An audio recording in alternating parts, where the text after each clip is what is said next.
사랑하는 성도 여러분, 오늘날 우리가 살아가는 이 시대를 학자들은 초연결 사회라고 부릅니다. 스마트폰 하나면 지구 반대편 소식을 실시간으로 알 수 있고 소셜미디어를 통해 수백, 수천 명과 연결되어 있습니다. 인류 역사상 지금처럼 많은 사람과 촘촘하게 연결되어 살아간 적이 없었습니다. 그런데 참으로 아이러니한 사실이 있습니다. 그토록 많은 사람과 연결되어 있으면서도 현대인들의 마음 깊은 곳에는 그 어느 시대보다 짙은 고독이 자리 잡고 있다는 것입니다. 겉으로는 웃으며 대화를 나누지만 홀로 남겨진 늦은 밤이 되면 형언할 수 없는 공허함이 밀려옵니다. 세상에 내 마음을 진짜로 알아주는 사람이 단 한 명이라도 있을까? 이런 뼈저린 고독감이 우리를 덮칠 때가 있습니다. 사람들은 우리의 겉모습만 봅니다. 직함, 차, 집의 평수, 입가의 미소만 봅니다. 그 웃음 뒤에 가려진 눈물은 보지 못합니다. 씩씩하게 걷는 발걸음이 사실은 납덩이를 매달고 있다는 것을 아무도 모릅니다. 심지어 나 자신조차 내 마음이 왜 이렇게 무너지는지 모를 때가 있습니다. 그러나 성도 여러분, 오늘 시편 139편은 이 깊은 고독 속에 던져진 우리를 향해 선포되는 가장 따뜻한 위로의 메시지입니다. 우주를 통치하시는 크고 광대하신 하나님이 우주먼지보다 작은 나라는 존재를 완벽하게 아시고 주목하시며 사랑하신다는 가슴 벅찬 진리를 다윗은 노래하고 있습니다. 오늘 저는 이 시편을 네 부분으로 나누어 함께 묵상하고자 합니다. 첫째, 나의 모든 것을 아시는 하나님. 둘째, 어디서나 함께 하시는 하나님. 셋째, 나를 기묘하게 지으신 하나님. 넷째, 영원한 길로 인도하시는 하나님입니다. 먼저 1절부터 6절까지 나의 모든 것을 아시는 하나님에 대한 말씀입니다. 1절에서 다윗은 이렇게 고백합니다. 여호와여, 주께서 나를 감찰하시고 하셨나이다. 여기서 감찰하다는 히브리어 하카르는 대충 훑어보는 것이 아닙니다. 광부가 값진 보석을 찾기 위해 깊은 갱도를 파고 들어가듯이 내 영혼의 가장 깊은 곳까지 샅샅이 탐구하신다는 뜻입니다. 하나님은 무엇을 아십니까? 2절과 3절을 보십시오. 주께서 내가 앉고 일어섬을 아시고 멀리서도 나의 생각을 밝히 아시오며 나의 모든 길과 내가 눕는 것을 살피셨으므로 나의 모든 행위를 익히 아시오니 내가 아침에 힘겹게 몸을 일으키는 그 무거운 일어섬을 아십니다.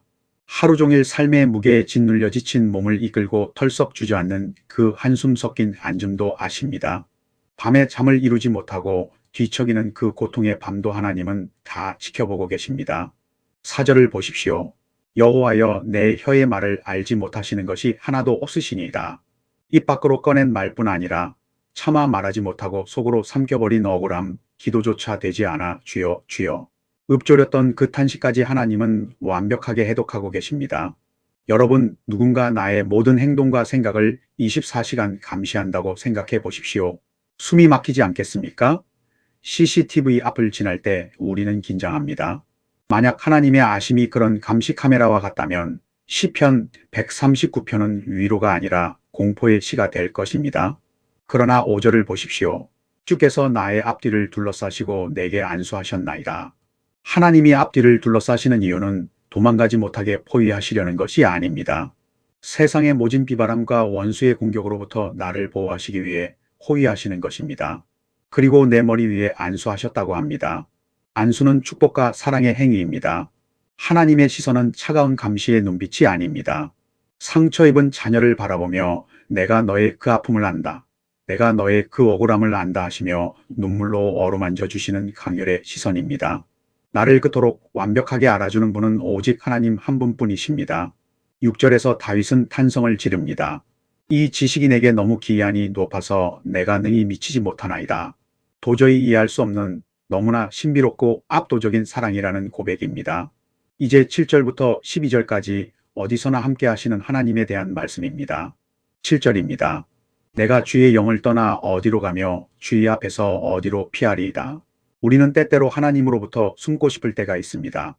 지독한 영적 침체에 빠졌을 때, 도저히 용서받지 못할 것 같은 죄를 지었을 때, 이제 하나님도 나를 포기하셨을 거야 라고 단정 지을 때 우리는 마음의 문을 닫고 어둠 속으로 숨어버립니다.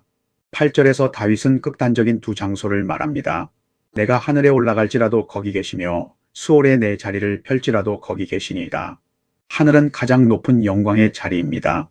반대로 수월은 죽은 자들이 가는 곳, 완전한 절망과 단절의 장소입니다.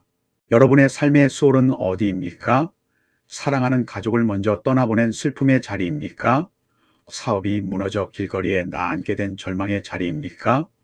병원에서 시한부 선고를 받고 홀로 누워있는 차가운 병실입니까? 사방이 막혀 더 이상 내려갈 곳조차 없는 인생의 밑바닥, 이제 끝이다 하고 눈을 감는 바로 그 수월의 한복판에서 하나님이 어떻게 하십니까? 거기 계시니라. 내가 주님을 놓아버린 그 순간에도 주님은 결코 내 손을 놓지 않으셨습니다. 가족도 포기하고 친구도 떠나고 심지어 나조차 내 인생을 포기하고 수월의 자리를 폈는데 눈을 떠보니 그 절망의 밑바닥에 주님이 먼저 와 계신 것입니다. 9절과 10절을 보십시오. 내가 새벽 날개를 치며 바다 끝에 가서 거주할지라도 거기서도 주의 손이 나를 인도하시며 주의 오른손이 나를 붙드시리이다.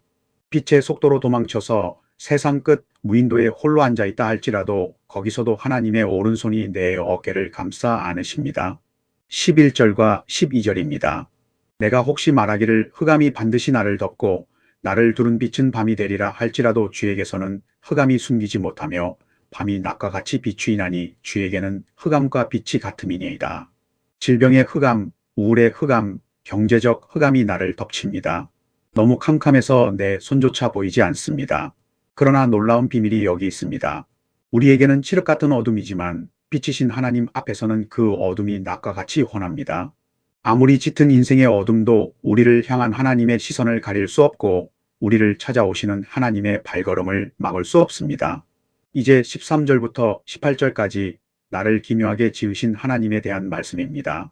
도대체 하나님은 나를 어떻게 그렇게 잘 아십니까? 하나님이 나를 직접 지으신 창조주이시기 때문입니다. 13절입니다. 주께서 내 내장을 지으시며 나의 모태에서 나를 만드셨나이다. 우리는 가끔 거울을 보며 자신의 외모를 한탄합니다. 나는 왜 이 모양일까? 나는 왜 이렇게 태어나서 고생만 하는 걸까? 세상은 끊임없이 우리를 비교하며 점수를 매깁니다. 돈이 얼마냐, 대학을 어디 나왔느냐, 아파트가 몇 평이냐로 우리의 가치를 판단합니다. 그래서 우리는 스스로를 실패작이나 우연히 던져진 먼지처럼 여기곤 합니다. 그러나 나를 만드신 하나님의 평가는 전혀 다릅니다. 14절의 위대한 선포를 들으십시오. 내가 주께 감사함은 나를 지으심이 심히 기묘하심이라 주께서 하시는 일이 기이함을 내 영혼이 잘 아나이다. 개역 한글 성경은 이 부분을 신묘막측하심이라고 번역했습니다. 하나님의 신비롭고 오묘한 지혜로 나를 빚어내셨다는 것입니다. 여러분은 공장에서 찍어낸 대량 생산품이 아닙니다. 이 우주에 단 하나밖에 없는 전능하신 하나님께서 온 정성을 기울여 조각하신 걸작품입니다. 하나님이 어머니의 태에서부터 뼈와 혈관 하나하나를 짜 맞추시며 완벽한 목적을 가지고 이 땅에 보내셨습니다. 여러분 존재 그 자체로 하나님의 눈에는 눈에 넣어도 아프지 않을 만큼 아름다운 작품입니다. 16절을 보십시오. 내 형질이 이루어지기 전에 주의 눈이 보셨으며 나를 위하여 정한 날이 하루도 되기 전에 주의 책에 다 기록이 되었나이다. 내가 아직 세포로 분열되기도 전에 사람의 형태를 갖추기도 전인 그 작은 생명의 씨앗일 때부터 하나님의 따뜻한 눈길은 이미 나를 향하고 있었습니다. 내 인생은 내버려진 인생이 아닙니다. 운명에 휘둘리는 인생도 아닙니다. 하나님의 위대한 섭리의 책 안에 내 이름이 기록되어 있는 특별하고 존귀한 인생입니다. 17절과 18절에서 다윗은 감격에 겨워 고백합니다. 하나님이여 주의 생각이 내게 어찌 그리 보배로우신지요. 그 수가 어찌 그리 많은지요. 내가 세려고 할지라도 그 수가 모래보다 많도다. 내가 깰 때에도 여전히 주와 함께 있나이다. 바닷가에 끝없이 펼쳐진 모래알을 셀 수 있습니까? 불가능합니다. 그런데 하나님이 나라는 사람 한 명을 생각하시고 사랑하시는 그 보배로운 생각의 횟수가 바다의 모래알보다 더 많다는 것입니다. 단 한순간도 나를 향한 사랑의 생각을 멈추신 적이 없습니다. 밤에 잠들었다가 아침에 눈을 뜨는 그 순간에도 하나님은 여전히 내 곁에서 나를 지켜보고 계십니다. 마지막으로 19절부터 24절까지 영원한 길로 인도하시는 하나님에 대한 말씀입니다. 하나님을 이렇게 깊이 만난 사람은 이전과 같은 모습으로 살아갈 수 없습니다. 19절부터 22절까지 다윗은 하나님을 대적하는 악과 철저하게 선을 긋고 구별된 삶을 살겠다고 결단합니다. 그리고 23절과 24절 오늘 본문의 마지막에서 다윗은 자신의 인생 전체를 하나님께 맡겨드리는 위대한 기도를 드립니다. 함께 읽겠습니다. 하나님이여 나를 살피사 내 마음을 아시며 나를 시험하사 내 뜻을 아옵소서. 내게 무슨 악한 행위가 있나 보시고 나를 영원한 길로 인도하소서. 이 기도가 얼마나 담대한 기도인지 아십니까? 사람들은 자신의 치부가 드러날까 봐 마음을 숨기기 바쁩니다. 그러나 다윗은 하나님, 나를 샅샅이 뒤져보십시오. 내 안에 숨겨진 악한 찌꺼기가 있다면 도려내어 주십시오. 라고 수술대에 스스로 누워버립니다. 왜 그렇습니까? 나보다 나를 더 잘 아시는 최고의 명의가 바로 하나님이심을 확신했기 때문입니다. 내 얄팍한 지혜로 인생의 길을 선택하는 것이 얼마나 어리석고 위험한지 깨달았기 때문입니다. 그래서 내비게이션 되시는 하나님께 인생의 운전대를 맡겨드리는 것입니다. 주님, 저는 한 치 앞도 모릅니다. 오직 나를 가장 잘 아시는 주님만이 나를 살리실 수 있사오니 영원한 길로 인도하소서.